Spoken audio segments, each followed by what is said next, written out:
तो hello friend, आज की वीडियो में बात करने वाले हम एंटी माइक्रोबियल के बारे में। बड़ी इंपॉर्टेंट टॉपिक है और यह हमारे यूनिट 3 की लास्ट टॉपिक है। तो यहाँ से जो क्वेश्चन आते हैं एग्जाम में 2 नंबर के पूछे जाते हैं, 7 नंबर के और 10 नंबर के, तीनों तरीके के क्वेश्चन यहाँ से आते हैं, लॉन्ग शॉर्ट दोनों आते हैं। तो बड़ी इंपॉर्टेंट टॉपिक है। तो आइए समझते हैं कि एंटी माइक्रोबियल एजेंट आखिर बोलते किसको हैं, इसका मतलब होता क्या है। यहाँ पे पहले समझते हैं, चलते हैं। तो यहाँ पे देख सकते हैं एंटी माइक्रोबियल जो होता है, हमारा जो वर्ड है 2 वर्ड से मिलकर बना होता है, एंटी प्लस माइक्रोबियल। एंटी का मतलब होता है अपोज, मतलब कि खिलाफ काम करना, या बोल सकते हैं अगेंस्ट भी बोल सकते हैं। और माइक्रोबियल का मतलब होता है हमारे माइक्रो ऑर्गेनिज्म। अब यहाँ पे माइंड में आ रहा है सर माइक्रो ऑर्गेनिज्म क्या होते हैं। माइक्रो ऑर्गेनिज्म में जैसे हमारा बैक्टीरिया हो गया, वायरस हो गया, फंगी हो गए, ये सारे हमारे माइक्रो ऑर्गेनिज्म होते हैं। अभी तक नहीं समझ में आया, टेंशन मत लीजिए। तो यहाँ पे माइक्रो का मतलब क्या होता है स्मॉल, ऑर्गेनिज्म का मतलब क्या होता है लिविंग थिंग्स। तो ऐसे लिविंग थिंग्स जो बहुत ही छोटे होते हैं और जिनको देखने के लिए हम क्या करते हैं, माइक्रोस्कोप का यूज़ करते हैं, उसको हम क्या बोलते हैं, माइक्रो ऑर्गेनिज्म बोलते हैं। माइक्रो का मतलब क्या हो गया स्मॉल, और ऑर्गेनिज्म का मतलब हो गया लिविंग थिंग्स। ऐसी लिविंग थिंग्स जो बहुत ही छोटे होते हैं और जिनको देखने के लिए हम माइक्रोस्कोप का यूज़ करते हैं, मतलब कि सूक्ष्मदर्शी का उपयोग करते हैं, उसको हम बोलते हैं क्या, माइक्रो ऑर्गेनिज्म बोलते हैं। तो यहाँ पे देख लीजिए, हमने बता दिया एंटी का मतलब हो गया अपोज, माइक्रोबियल का मतलब हो गया क्या, माइक्रो ऑर्गेनिज्म हो गए। तो आखिर एंटी माइक्रोबियल का डिफिनेशन क्या निकलेगा सर, ये बताइए, एग्जाम में यही पूछा जाएगा।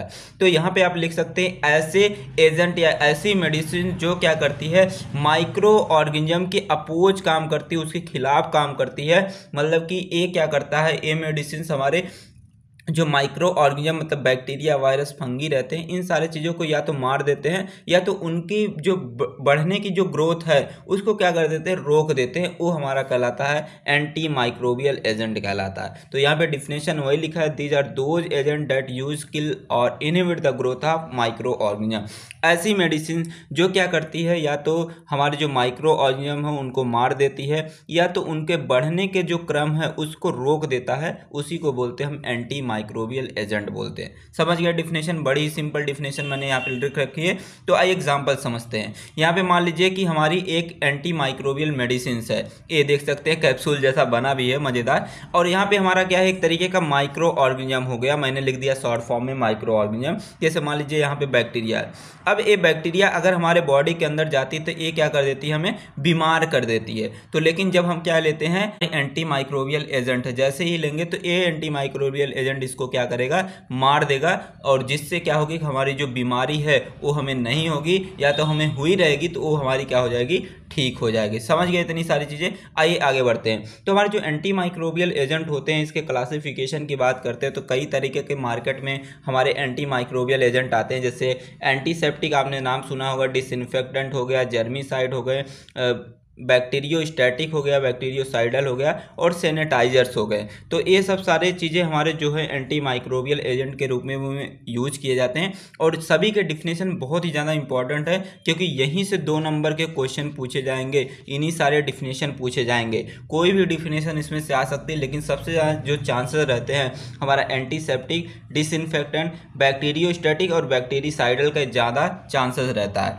तो आइए सबका डिफिनेशन समझते हैं क्या होता है। तो यहाँ पे देख सकते हैं सबसे पहले आती है हमारी एंटीसेप्टिक आती है, जो एक तरीके की एंटी माइक्रोबियल एजेंट हमारा होता है। अब देखिए एंटीसेप्टिक का मतलब होता क्या, मैंने बोला कि बार बार बोला कि कोई भी चीज़ें आपको रटनी नहीं है, रटाने के लिए नहीं आया हूँ, आपको समझाने के लिए सारी चीज़ें आया हूँ।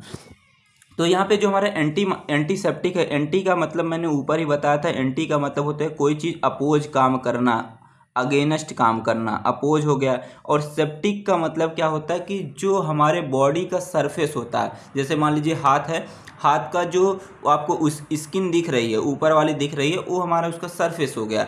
ठीक है। तो एक ऐसे एजेंट या एक ऐसे एंटी माइक्रोबियल एजेंट जो किसी भी बॉडी के लिविंग सरफेस पे यूज किया जाता है, उसको हम क्या बोलते हैं, एंटीसेप्टिक। जैसे मान लीजिए मैंने बोला कि ये हम लोगों का हैंड है। अब हैंड है, अगर मान लीजिए यहाँ पे क्या हो गया है, हमें कट लग गया है, कट लग गया है तो क्या लगाएंगे इसके लिए, एंटीसेप्टिक लगाएंगे। तो एंटीसेप्टिक इसलिए लगा रहे हैं क्योंकि यहाँ पे माइक्रो ऑर्गेनिज्म ग्रोथ ना कर पाएँ इसलिए, नहीं तो अगर माइक्रो ऑर्गेनिज्म यहाँ पे ग्रोथ कर जाते हैं तो हमें क्या हो जाएगा, इन्फेक्शन हो जाएगा।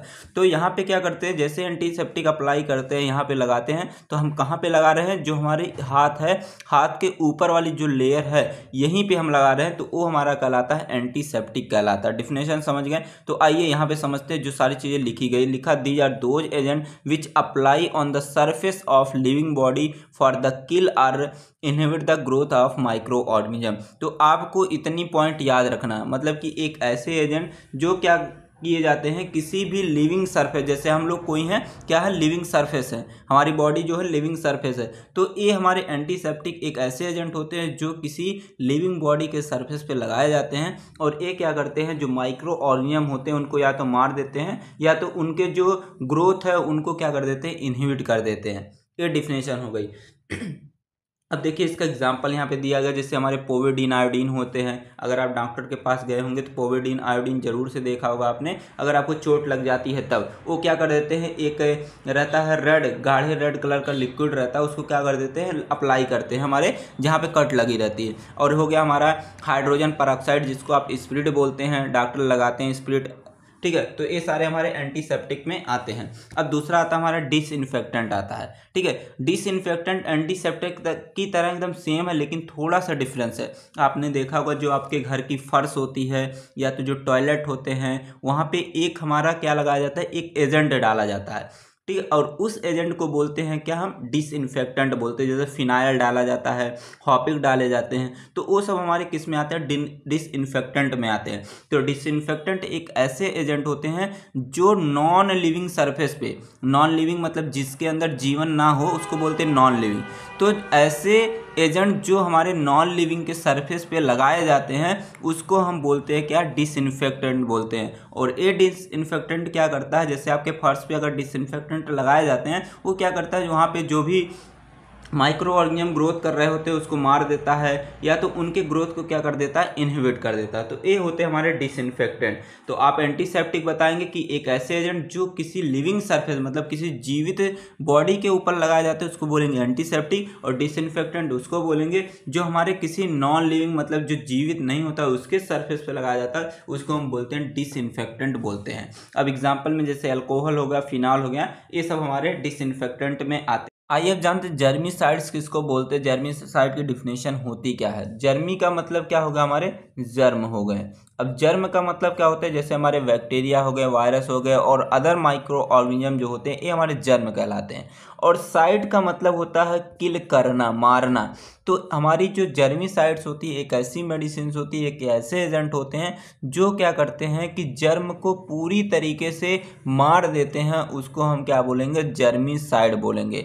और ये हमारे जो जर्मीसाइड होते हैं ये हमारे लिविंग मतलब कि जीवित कोशिका के ऊपर भी लगाए जाते हैं और नॉन लिविंग मतलब कि आजीवित बॉडी के ऊपर भी इसको लगाया जाता है। जैसे एग्जांपल में ओजोन हो गया, क्लोरीन हो गया, इन दोनों को लिविंग और नॉन लिविंग दोनों के ऊपर इसको लगाया जा सकता है। समझ गए इतनी सारी चीज़ें। आगे बढ़ते हैं हम बैक्टीरियोस्टैटिक के बारे में। इंपॉर्टेंट एग्जाम में पूछा जाता है, इसको अच्छे तरीके से पढ़िएगा। बैक्टीरियोस्टैटिक बोलेंगे किसको, तो यहाँ पे समझ सकते हैं बैक्टीरियो का मतलब होता है हमारी बैक्टीरिया होती है, और ये बैक्टीरिया हमारी क्या होती है, एक तरीके की माइक्रो ऑर्गेनिज्म होती है।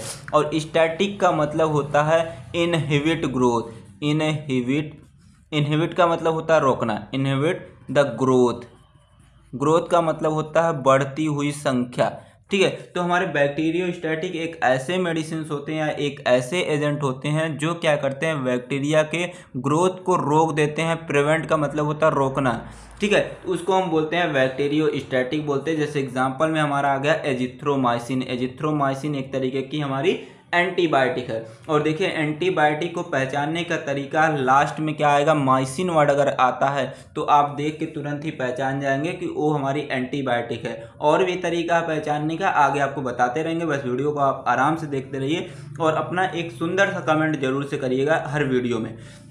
अब देखिए समझते हैं हम बैक्टीरियोसाइडल के बारे में। बैक्टीरिया का मतलब क्या हो गया, हमारे बैक्टीरिया हो गए।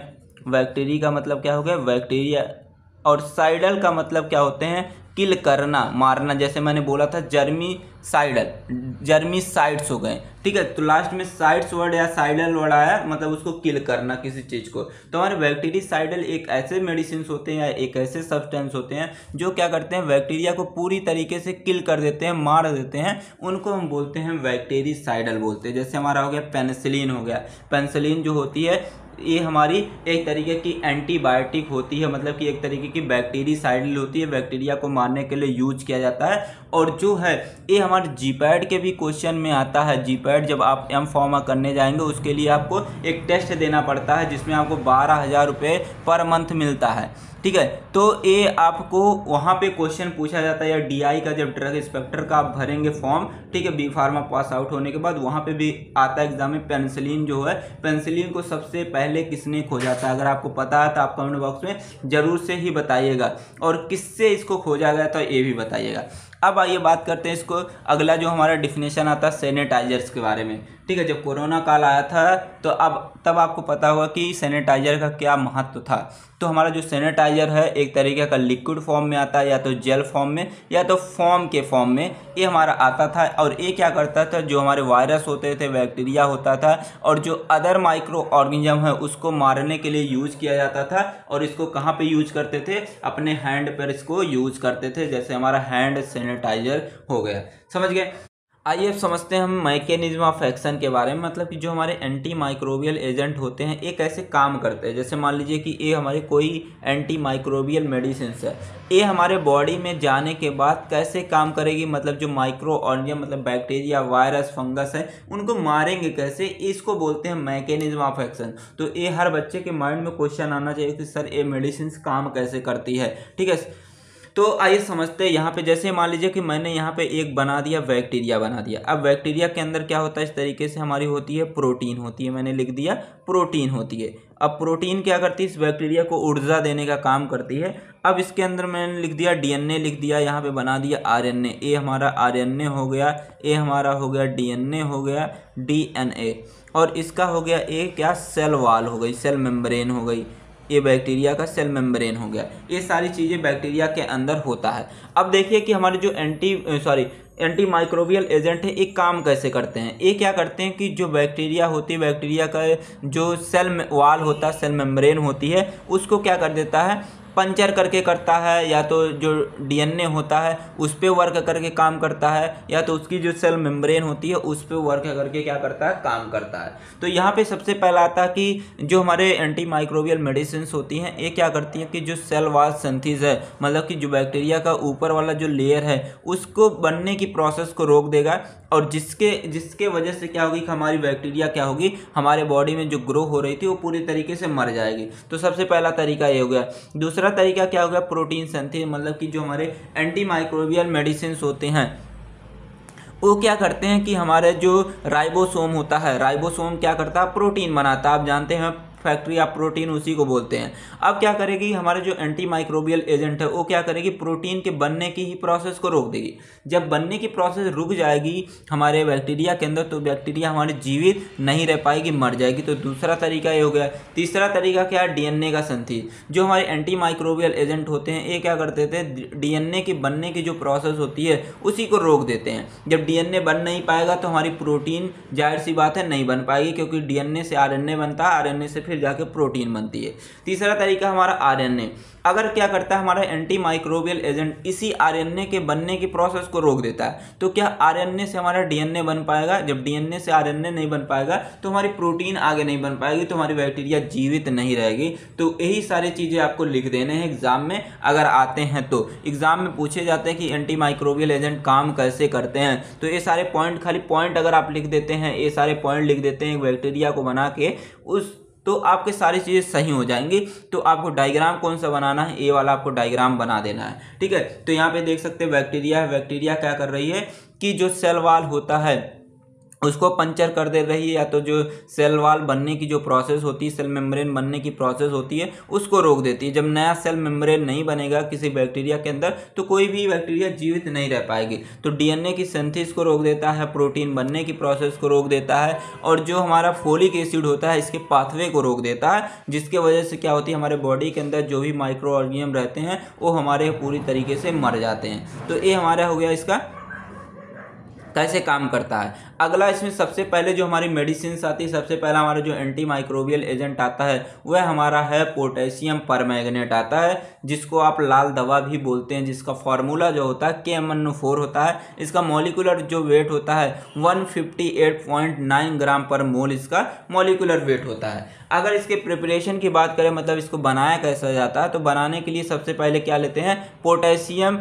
मैग्नेट लेते हैं। ठीक है, पोटेशियम मैग्नेट का रिएक्शन करवा देते हैं हम किसके साथ, क्लोरीन गैस के साथ करवा देते हैं, तो हमारा क्या बन जाता है, पोटेशियम परमैंगनेट बनके तैयार हमारा इस तरीके से हो जाता है। अब देखिए अगर इसके प्रॉपर्टीज़ की बात करते हैं तो हमारा पोटेशियम परमैंगनेट, अगर आपने लैब किया होगा तो लैब में आप देखे होंगे, ये हमारा पर्पल क्रिस्टलाइन सॉलिड के फॉर्म में आता है। ठीक है, और इसकी कोई गंध नहीं होती है, मतलब कि ऑर्डरलेस होता है, और ये हमारा वाटर के अंदर आसानी से घुल जाता है और एल्कोहल के अंदर भी आसानी से यह घुल जाता है। अगर इसके यूजेस के बारे में बात करते हैं, इसका यूज जो होता है एंटी माइक्रोबियल एजेंट के रूप में यूज करते हैं, मतलब कि जो बैक्टीरिया, वायरस, फंगस होते हैं इन सारी चीज़ों को मारने के लिए इसका यूज किया जाता है। एंटीसेप्टिक के रूप में इसका यूज किया जाता है, मतलब कि बॉडी के सरफेस पे इसको अप्लाई किया जाता है। और यह हमारा जो होता है बेस्ट ऑक्सीडाइजिंग एजेंट होता है। बड़ी इंपॉर्टेंट पॉइंट होता है कि ये हमारा स्ट्रॉन्ग ऑक्सीडाइजिंग एजेंट होता है। समझ गए सारी चीज़ें। अब देखिए समझते हैं हम बोरिक एसिड के बारे में। तो बोरिक एसिड आपने देखा होगा कि चावल में बोरिक एसिड को रखते हैं, इसका जो फार्मूला होता है ये हमारा H3BO4 होता है। इसके मॉलिक्यूलर जो वेट होता है 61.83 ग्राम पर मोल होता है। अगर इसकी प्रिपरेशन की बात करते हैं, इसको बनाने के लिए सबसे पहले हम लेते हैं बोराक्स लेते हैं। अब उस बोराक्स का रिएक्शन करवाते हैं हम सल्फ्यूरिक एसिड के साथ करवाते हैं और वाटर के साथ करवाते हैं, तो हमारा क्या बन जाता है, बन जाता है यहाँ पे यहाँ पे हमारा बन जाता है H3BO4 यहाँ पे रहना चाहिए। H3BO4 हमारा बन के तैयार हो जाएगा, मतलब कि बोरिक एसिड बन के यहाँ पे तैयार हो जाएगा। तो आप यहाँ पे लिख लीजिएगा इसको। अब देखिए बात करते हैं, अगर इसके प्रॉपर्टीज़ की बात करें तो इसका सबसे पहला प्रॉपर्टीज़ है कि ये हमारा वाइट मतलब सफ़ेद कलर का क्रिस्टलाइन सॉलिड होता है, इसकी कोई गंध नहीं होती है। इसका जो टेस्ट होता है मीठा होता है, और जो ये हमारा होता है वाटर के अंदर घुल जाता है, लेकिन ये एल्कोहल के अंदर थोड़ा मोड़ा ही घुलता है।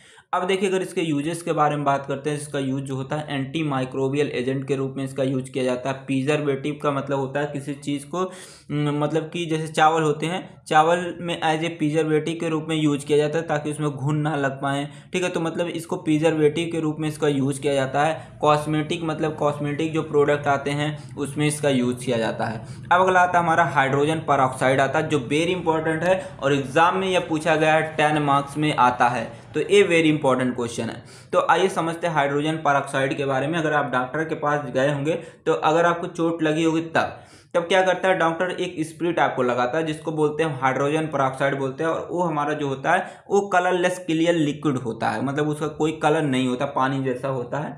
अगर इसके केमिकल फार्मूला की बात करते हैं तो इसका फार्मूला H2O2 होता है। मॉलिक्यूलर वेट जो होता है 34.01 ग्राम पर मोल इसका जो है मॉलिक्यूलर वेट होता है। प्रिपरेशन की बात करते हैं, मतलब बनाया कैसे जाता है, तो सबसे पहले क्या लेते हैं, सोडियम परऑक्साइड लेते हैं। अब इसका रिएक्शन करवा देते हैं हम क्या, डाइल्यूट सल्फ्यूरिक एसिड के साथ करवा देते हैं, तो हमारा बन के तैयार क्या हो जाता है, H2O2 मतलब कि हाइड्रोजन परऑक्साइड बन के यहाँ पे तैयार हो जाता है। अब अगर इसके प्रॉपर्टीज़ की बात करते हैं तो ये हमारा जो होता है क्लियर कलरलेस लिक्विड होता है, मतलब कि एक पानी जैसा लिक्विड होता है, इसकी कोई गंध नहीं होता है, और इसका जो टेस्ट होता है ये हमारा बिटर मतलब कि कड़वा होता है, और ये वाटर के अंदर आसानी से घुल जाता है। समझ गए। आइए समझते हैं इसके यूजेस के बारे में। इसका जो यूज होता है एंटी माइक्रोबियल मतलब कि माइक्रो ऑर्गेनिज्म को मारने के लिए इसका यूज किया जाता है। एंटीसेप्टिक के रूप में इसका यूज किया जाता है। ब्लीचिंग एजेंट के रूप में इसका यूज किया जाता है, और इसका यूज जो होता है कान को साफ करने के लिए भी इसका यूज किया जाता है। समझ गए।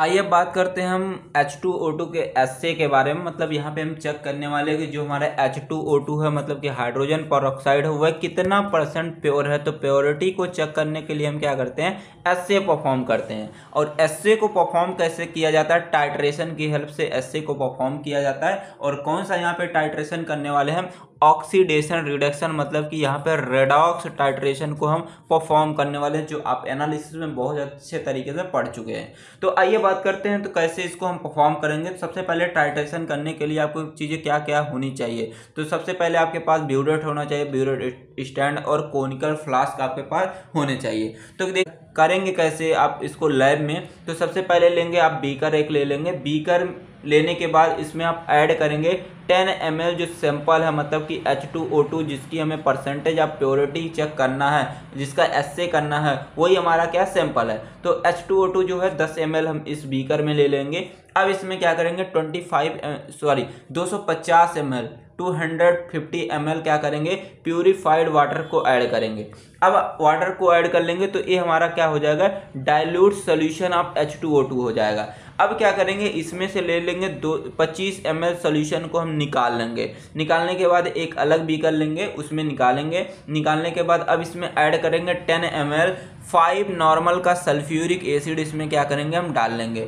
डालने के बाद क्या करेंगे, अब इसमें से कुछ अमाउंट में जो सैंपल है, अब क्या करेंगे, हम इस वाले कोनिकल फ्लास्क में रख लेंगे। ठीक है, मान लीजिए 10 ml हमने सैंपल इसमें से क्या किया, रख लिया। आप सैंपल बनाएंगे कैसे, मैंने यहाँ पे बता। फिर क्या करेंगे कि जो हमारा ब्यूरेट रहेगा, ब्यूरेट में हम पूरे ऊपर तक भर लेते हैं क्या, 0.1 नॉर्मल का पोटेशियम परमैंगनेट, मतलब कि KMnO4 जो है, इसको यहाँ पे भर लेंगे पूरा ऊपर तक। भरने के बाद क्या करते हैं कि इस जो नोब है, नोब को यहाँ से घुमाते हैं। घुमाएंगे तो धीरे धीरे करके हमारा KMnO4 यहाँ पे गिरना स्टार्ट हो जाएगा। और एक ऐसी कंडीशन आएगा कि यहाँ पे जैसे ही हमारा लाइट पिंक कलर हमें मिलेगा, वो हमारा क्या हो जाएगा, उसकी एंड पॉइंट होगी। और क्या करेंगे, जो ब्यूरेट की रीडिंग है उसको नोट कर लेंगे। नोट करने के बाद क्या करेंगे, उसको कैलकुलेट कर लेंगे। कैलकुलेट कैसे करेंगे, आप फार्मूला यूज करेंगे N1B1 = N2V2। ये फार्मूला यूज करके आप उसकी परसेंटेज ऑफ प्योरिटी को आसानी से निकाल सकते हैं। ये आपने एनालिसिस में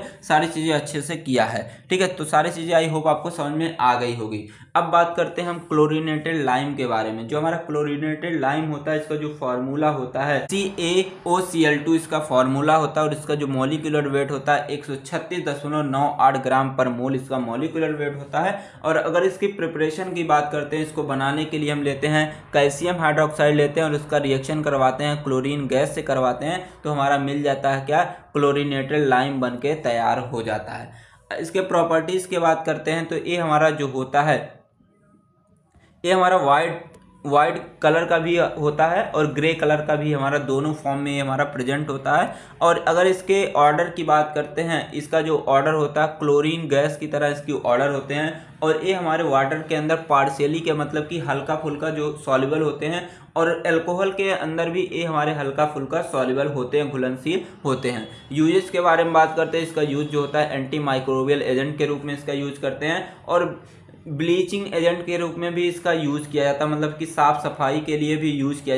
अब यहाँ पे हम बात करने वाले हैं एस्से ऑफ क्लोरीनेटेड लाइम के बारे में। मतलब यहाँ पे जो क्लोरीनेटेड लाइम होते हैं उसकी परसेंटेज ऑफ प्योरिटी को यहाँ पे चेक करने वाले हैं। जो हम इसकी परसेंटेज ऑफ प्योरिटी चेक करने वाले हैं, मतलब कि एस्से जो परफॉर्म करने वाले हैं, वह रेडॉक्स टाइट्रेशन की हेल्प से करने वाले हैं। जैसे आपने H2O2 में रेडॉक्स टाइट्रेशन किया था, उसी तरीके से सेम टू सेम करने वाले हैं सारी चीज़ें। तो आइए समझते हैं कैसे हमें इसको करना है। तो यहाँ पे ध्यान से समझिएगा, थोड़ा यहाँ पे टिपिकल वर्ड लिखे हैं तो उसको समझ लीजिए। तो सबसे पहले क्या करते हैं, जो क्लोरीनेटेड लाइम होता है, तो यहाँ पे मैं लिख देता हूँ, सिर्फ लाइम ही लिख देता हूँ शॉर्ट फॉर्म में। लाइम का रिएक्शन करवा देते हैं हम एसिड के साथ। और कौन सा एसिड लेते हैं, एसिटिक एसिड लेते हैं। तो एसिटिक एसिड के साथ क्या कर देते हैं, इसका रिएक्शन करवा देते हैं। जैसे ही रिएक्शन करवाएंगे लाइम, मतलब कि क्लोरीनेटेड लाइम का रिएक्शन करवाएंगे एसिटिक एसिड का, तुरंत यहाँ से लिबरेट क्या होगी, लिबरेट का मतलब होता है निकलना। तो यहाँ से निकलेगी क्लोरीन गैस निकलेगी। तो यहाँ पे लिख सकते हैं क्लोरीन गैस इज लिबरेट होती है। और फिर क्या करते हैं, जो यहाँ पे लिबरेट हुई रहती है क्लोरीन गैस, अब इसका रिएक्शन करवा देते हैं पोटेशियम आयोडाइड के साथ करवा देते हैं। यहाँ पे देखिए लिखा गया है। अब हमने पोटेशियम आयोडाइड लिया, अब इसका रिएक्शन करवा दिया हमने के आई का रिएक्शन करवा दिया Cl2 से करवा दिया। अब देखिए यहाँ पे बन जाता है KCl बन जाता है और आयोडीन हमारा यहाँ पे फ्री फॉर्म में निकल जाएगा। अब यही आयोडीन क्या कर देते हैं, इस कोनिकल फ्लास्क में ले लेते हैं। अब इसका टाइट्रेशन करवा देते हैं 0.1 नॉर्मल सोडियम थायोसल्फेट के साथ करवा देते हैं। और ये जो हमारा नीचे बीकर में जो हमने आयोडीन डाला है, अब उसमें हम क्या करते हैं कि डालते हैं एक इंडिकेटर जिसको हम बोलते हैं स्टार्च इंडिकेटर या स्टार्च म्यूसिलेज इंडिकेटर डाल देते हैं। अब जैसे ही डालते हैं तो एक ऐसा पॉइंट आता है, यहाँ पे कलर चेंज होता है और उस पॉइंट को क्या कर लेते हैं, नोट कर लेते हैं और वही हमारा क्या हो जाता है, उसका एस से हो जाता है, उसको कैलकुलेट कर लेते हैं सारी चीज़ें। तो अब आइए बात करते हैं आयोडीन के बारे में। तो हमारा जो आयोडीन होता है इसका जो फार्मूला होता है I2 होता है और इसका जो मॉलिक्यूलर वेट होता है 253.8 ग्राम पर इसका मोल होता है। प्रिपरेशन की बात करते हैं, इसको बनाने के लिए सबसे पहले क्या लेते हैं, पोटेशियम आयोडाइड लेते हैं, मतलब कि KI लेंगे। इसका रिएक्शन देते हैं मैग्नीज ऑक्साइड के साथ और H2SO4 मतलब कि कंसनट्रेटेड सल्फ्यूरिक एसिड के साथ करवा देते हैं। तो हमारा बन के तैयार हो जाता है क्या, हमारा जो आयोडीन है वो हमारा बन के तैयार हो जाता है। अब आइए समझते हैं आगे यहाँ पे प्रॉपर्टीज़ के बारे में। और ये हमारी जो आयोडीन होता है देखने में जो होता है ग्रीसी वायलेट कलर का होता है या ब्लूइश ब्लैक क्रिस्टल के फॉर्म में भी आता है। और ये जो होता है इसका जो ऑर्डर होता है स्ट्रॉन्ग हर्ष ऑर्डर होता है। और ये हमारा जो होता है ओलाटाइल नेचर में होता है, मतलब कि ये हमारा रूम के टेम्परेचर पे इवेपोरेट हो जाता है, उड़ जाता है। और ये वाटर के अंदर नहीं घुलता है लेकिन एल्कोहल के अंदर पूरी तरीके से घुल जाता है। यूजेस के बारे में बात करते हैं, इसका जो यूज है एंटी माइक्रोबियल के रूप में इसका यूज करते हैं। अगर हमारे बॉडी के अंदर आयोडीन की कमी हो जाती है, डिफिशियंसी हो जाती है, तब उसका यूज किया जाता है। और अगर हमें थायराइड का कैंसर हो गया है तब इसका यूज किया जाता है। तो आई होप आपको सारी चीज़ें समझ में आई होंगी। कोई भी डाउट्स होते हैं आप कमेंट बॉक्स में जरूर से बताइएगा। थैंक्स फॉर वॉचिंग, मिलते हैं हम नेक्स्ट वीडियो में, तब तक के लिए टेक केयर, बाय बाय।